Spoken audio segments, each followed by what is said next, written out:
Kingsley. Hi, Kingsley. This is Charlotte. Buckingham Palace has seen its share of spectacle, but no one expected a child's tantrum to clash with centuries of royal discipline. When a bratty tourist boy disrespected the Queen's Guard in front of stunned onlookers, things took a shocking turn, especially with Princess Charlotte quietly watching nearby. She didn't step forward, but her presence changed everything. So how did a royal child become the silent force behind what came next? Grab a seat as we reveal the moment dignity met defiance in the heart of London. Princess among the tourists. The midday sun cast a golden glow over Buckingham Palace, where tourists from around the world crowded behind cordons, phones raised, waiting for the changing of the guard. It was a familiar scene, except for one unusual figure standing quietly among them.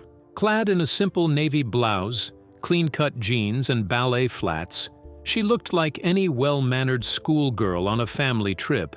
But beneath the visor cap and sunglasses stood Princess Charlotte of Wales, incognito, flanked at a distance by two discreet security officers. This wasn't a public appearance or a scheduled engagement. It was something far more personal. At her mother's suggestion, Charlotte had taken to observing life outside the palace walls. To understand the country she'd one day represent, not just from inside royal gates, but from street level. Real queens know when to stand among the people, her mother had once told her. And today, Charlotte was taking that lesson seriously. She stood quietly, eyes alert, listening to the accents around her, some British, others French, American, Japanese. It fascinated her how people spoke of the monarchy with reverence or curiosity. She had learned early to notice small things, how people behaved when they thought no royals were watching. And then came the Hartwell family. They arrived in a flurry of sunglasses, loud voices, and luxury brand clothes. Brandon, their 12-year-old son, strutted ahead like a bored influencer. His sneakers gleamed, his shirt untucked, his attitude loud. "This is so stupid," he groaned, arms folded. "It's just some guys in funny hats." Charlotte turned her head slightly, observing. She recognized the type instantly, not because of his clothes or accent, but because of how he dismissed everything around him with careless entitlement. His parents, half listening while checking their phones, barely looked up. Charlotte didn't flinch, but she watched, closely. From behind her sunglasses, her expression remained neutral, but inwardly, she felt a tightening in her chest. Something about the boy's energy made her uneasy. She had a sense, a quiet, inherited instinct, that this wasn't going to end well.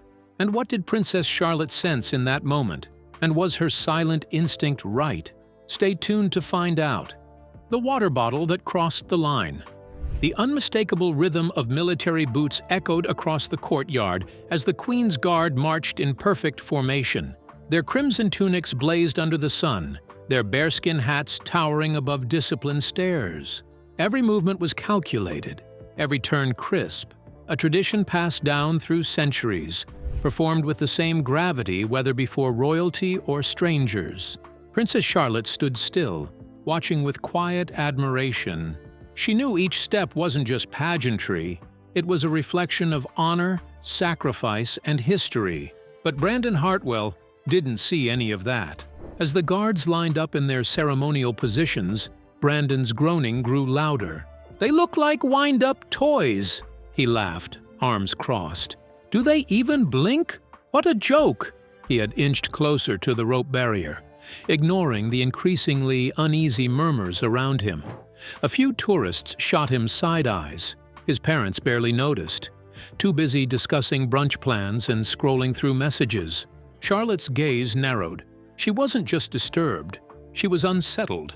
These guards had served in active combat zones. One of them, Sergeant James Mitchell, had medals across his chest for bravery, medals Brandon wouldn't even recognize. Yet there he stood, still and unreadable, not reacting to the boy's taunts. That was part of the discipline, part of the job. And then, Brandon went too far. With a smirk of defiance, he twisted open his water bottle, stepped 1 foot over the barrier line, and poured the contents directly onto Mitchell's gleaming black boots. A collective gasp rippled through the crowd, a moment where time seemed to hold its breath. Charlotte reached out and gripped her assistant's wrist, her mouth slightly open in disbelief. Her instincts screamed that something sacred had just been violated. It wasn't just water. It was an insult to a soldier, a tradition, a nation. Still, Mitchell didn't move, but something in the air had shifted. The guards remained silent, but their postures sharpened, alert. The tourists backed away slightly, cameras raised, eyes wide. Brandon grinned, satisfied that he'd finally gotten attention. What he didn't realize was that he'd just crossed a line few dared to approach, and he wasn't ready for what came next. The command that cut the air. The courtyard was heavy with silence, the kind that doesn't ask for quiet, but demands it. Phones were already out, recording every second.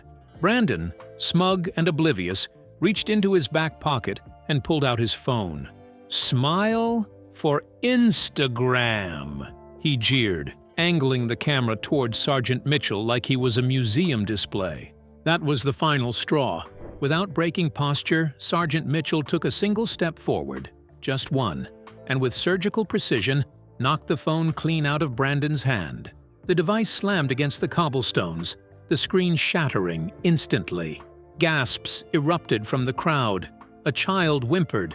A tourist in a floppy sun hat whispered in awe. He moved. The guard actually moved. Princess Charlotte's heart skipped. She hadn't seen Mitchell move like that before, not even during formal drills, but she understood why. She stepped forward instinctively, and her security flinched. The taller of the two men moved to intercept, but she calmly raised a hand. "Wait," she whispered, never taking her eyes off Brandon. The boy's face twisted from arrogance to confusion. He looked down at his broken phone like it had betrayed him. His lips trembled, unsure whether to scream, cry, or demand justice. Justice came in a different form. Inspector Sarah Reynolds arrived with the presence of a soldier and the command of a queen. Clad in navy, badge glinting in the sunlight, she marched through the stunned tourists and cut the distance like a hot blade through ice. "Step away from the soldier," she said, voice firm and deliberate. It wasn't loud, but the tone made it unignorable. Sarah's eyes scanned the boy, then the boots wet from water. Her face hardened. "You've just committed assault," she continued coldly, "on British military property." Margaret Hartwell finally realized what had happened and rushed forward, nearly slipping in her heels. "He's just a child," she cried out. "He didn't mean—" "He meant enough to cross a royal barrier, douse a serviceman with water, and provoke him on camera," Sarah snapped, already speaking into her radio for backup. "And if he's old enough to know how to humiliate a soldier for social media, he's old enough to face consequences." Charlotte remained motionless, hands gently clasped in front of her. Her face was calm, but her eyes had changed. They were focused and discerning. This wasn't just a child's tantrum. It was a turning point. But what exactly was unfolding before her eyes? Stay with us. The truth might surprise you. Privilege meets a wall of authority. The courtyard was still tense, the crowd now doubled in size, buzzing with disbelief and hushed commentary. Phones remained fixed on the scene. Tourists stood frozen, not out of fear, but curiosity. They weren't just watching a boy being reprimanded. They were witnessing a clash between privilege and principle. Richard Hartwell pushed through the line of onlookers with the swagger of a man who'd bought his way out of more than a few problems. He flicked open his designer wallet like it was a magic wand. "Look, I'm sure we can sort this out privately," he said, forcing a chuckle. "We'll make a generous donation." Inspector Sarah Reynolds didn't blink. Her arms folded tightly over her uniform, her gaze slicing through the pomp. "You're in the wrong place for bribes, Mr. Hartwell," she said icily. "Your son didn't spill juice in a restaurant. He violated military protocol on sovereign British soil. This isn't a pricing issue. It's a legal one." Behind her, palace security began tightening the perimeter. The guards didn't shove or shout. They didn't need to. Their mere presence sent a clear message. This wasn't going to be swept under a rug. Brandon, still fuming with the shattered remains of his ego, pointed at Mitchell. "This whole place is a joke. We pay taxes. We fund stuff like this. You work for us. We're Americans." Charlotte's expression hardened, not from anger but disappointment. In her upbringing, power wasn't an excuse for bad behavior. Her parents had taught her that nobility meant service, not entitlement. Watching Brandon spit venom at a soldier who hadn't said a word only made the gap between them more obvious. Then came Colonel Harrison. He walked into the circle like a storm in uniform, tall, silver-haired, and carrying the weight of 3 decades of battlefield command. Tourists instinctively parted for him. His boots hit the stone with the same certainty his voice soon carried. He nodded at Mitchell, who stood silent and dignified, then turned to the Hartwells. "This is no longer a tourist incident," Harrison announced. "This is a violation of military space and personnel. Your son's actions are under review." "Under military jurisdiction," Margaret gasped. Richard stepped back, color draining from his face. Charlotte said nothing. She didn't need to. Everything that needed saying was already being done, in perfect British silence. Dr. Patricia Williams and the entitled kid. The scene outside Buckingham Palace had transformed into a media frenzy. Cameramen jostled for angles, reporters whispered hurried updates into microphones, and tourists live-streamed with shaky hands. Hashtags like #Buckingham Outburst and #entitled Kid V's Guard exploded across social media within minutes. Inside the palace gates, Princess Charlotte was swiftly escorted away from the growing commotion. But even behind the marble pillars and manicured hedges, her presence carried weight. Colonel Harrison gave Sergeant Mitchell a respectful nod. This was no longer just a case of public misconduct. A royal had witnessed the disgrace firsthand. In response, the Metropolitan Police's Youth Services Division dispatched their most seasoned expert, Dr. Patricia Williams. Known for her firm but compassionate work with troubled youth, she arrived with calm authority. As she surveyed Brandon being escorted through a side entrance, she could already read the posture: slouched shoulders, defiant eyes, clenched fists, hiding fear. "We're dealing with severe entitlement," she said quietly to Inspector Reynolds, "and a boy who's been told he's untouchable." Brandon was led to a private consultation room inside the palace's administrative wing. The ornate decor meant nothing to him. He was too caught up in the shattered remains of his ego and the broken screen of his phone. He slumped into a leather chair, arms crossed tightly. "I don't get what the big deal is," he muttered. "It was just water. I didn't kill anyone." Dr. Williams didn't scold. She leaned forward slightly, her tone calm but deliberate. "No, Brandon, you didn't kill anyone, but you killed something else today. Respect. And what worries me most is that you don't even realize it." Brandon rolled his eyes. "They're just guards. They stand around like statues." "They're soldiers," Dr. Williams replied. "Many of them have served in war zones. That man you drenched has seen more in one deployment than you have in your entire life, and you poured water on him like he was part of an amusement park display." Outside, in a quiet corner of the royal garden, Charlotte stood with her assistant. "What's happening to the boy?" she asked gently. "He's with the child services officer now, ma'am." Charlotte hesitated.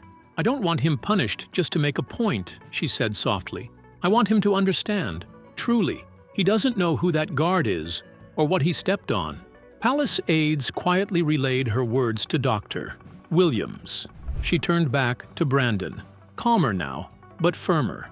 "Someone significant hopes you learn something from this," she said. "Not because you got caught, but because you still have time to be better than this." But what did the media do when the Buckingham Palace drama went viral? Stay glued to your screen.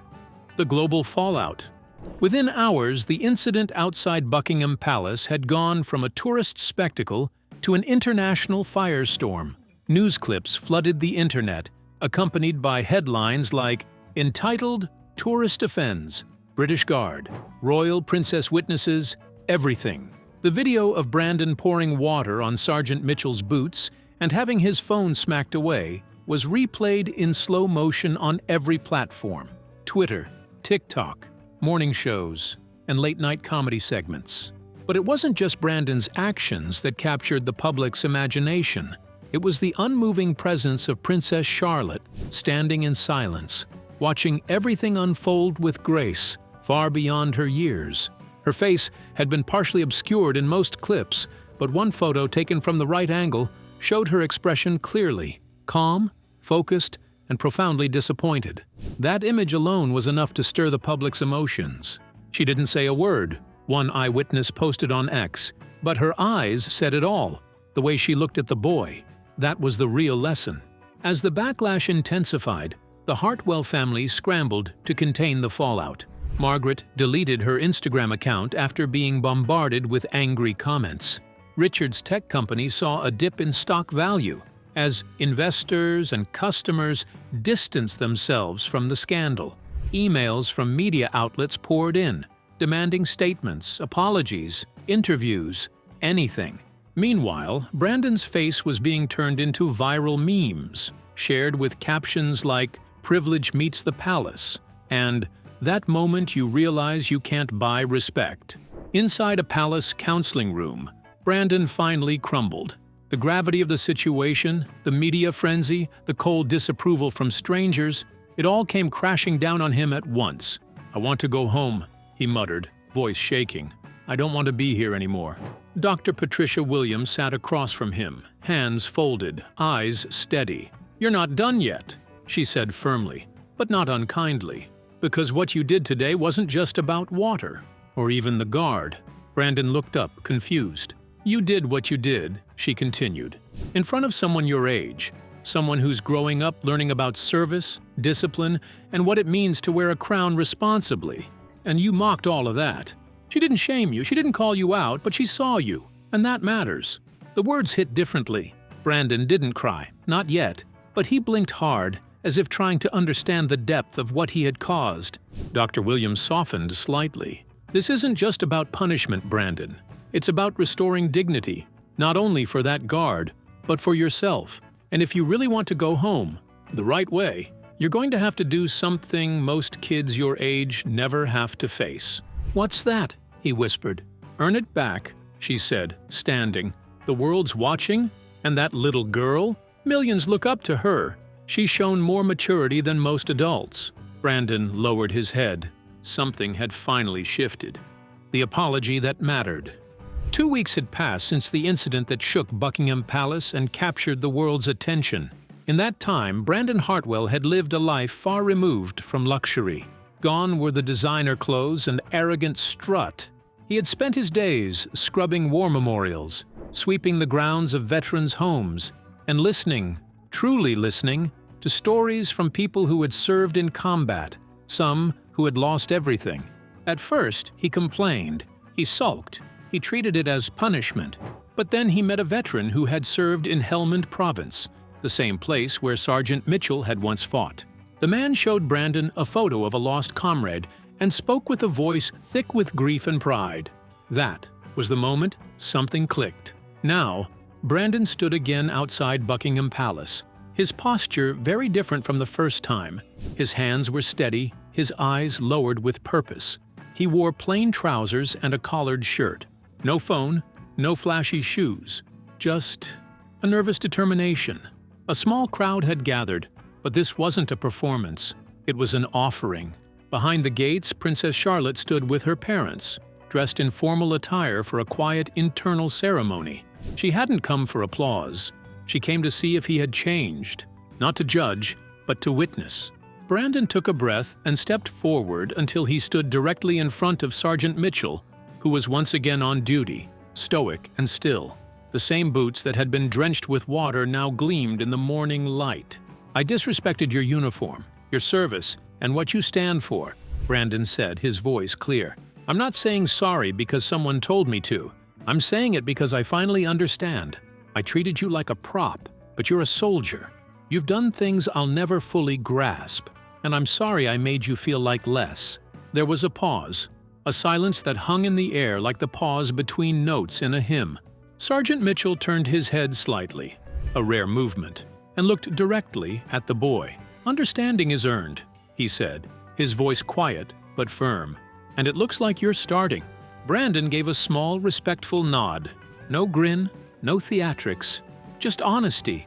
From behind the gates, Charlotte smiled gently, her hands clasped in front of her, not for the crowd, Not for the cameras, but for the boy who had finally learned something money could never buy: humility. And though no royal speech was given, her silent presence said everything. Forgiveness, like respect, must be felt, not forced. But what message can silence deliver when royalty chooses grace over grandeur? Stay tuned. This moment speaks volumes. Charlotte's quiet message. The changing of the guard had long since ended. Tourists filtered away, the media vans rolled out, and the courtyard slowly returned to its usual rhythm of dignified tradition. But for Sergeant James Mitchell, that day was far from ordinary. As he returned to the guard's quarters, boots still spotless from the morning's polish, a palace aide approached with a sealed envelope. He recognized the crest immediately, a golden C intertwined with the royal seal. Inside was a small note, written in delicate, flowing script, the kind taught in royal classrooms with emphasis on meaning over flourish. Your dignity never wavered. I saw it. Thank you for standing tall, so people like me could learn what that truly means. Charlotte. Mitchell read it once, then again. He was not a man easily moved. He had stood through freezing rain, shouted commands in live combat, and mourned brothers in arms under flags and gun salutes. But something about this note struck him deeper than most battlefield honors. He hadn't spoken a single word to the young princess, yet she had captured the entire moment with just 3 lines. With quiet reverence, he folded the note and tucked it inside his tunic, just above the ribbons and medals he'd earned overseas, as if it, too, was a badge of honor.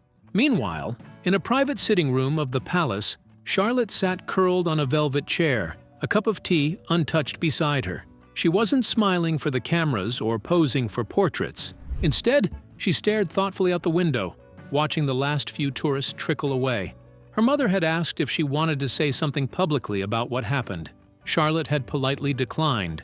"He already knows," she'd said softly.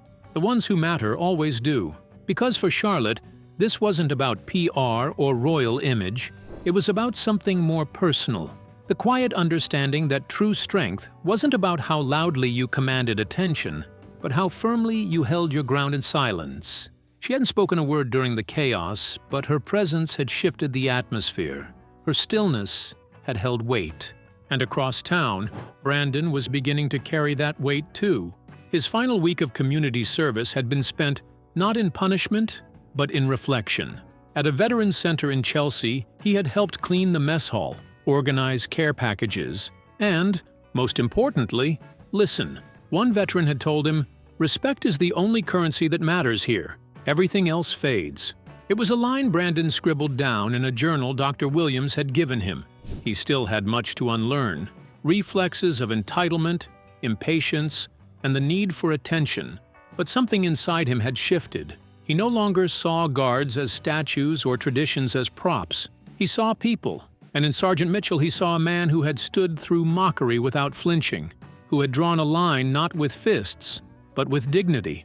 One day, Brandon hoped to return, not for a selfie, not for spectacle, but to stand quietly at the rope, hands behind his back, and simply watch, because the moment that had humiliated him had become the moment that shaped him. As the palace bell chimed the evening hour, Charlotte stood, smoothing her dress. She didn't need applause. She didn't need credit. All she had needed was for someone to understand. And this time, someone finally did. But what do you think happens when arrogance challenges discipline under a royal gaze? Can a silent presence teach the harshest lesson? We'd like to hear your thoughts. Don't forget to like and subscribe for more.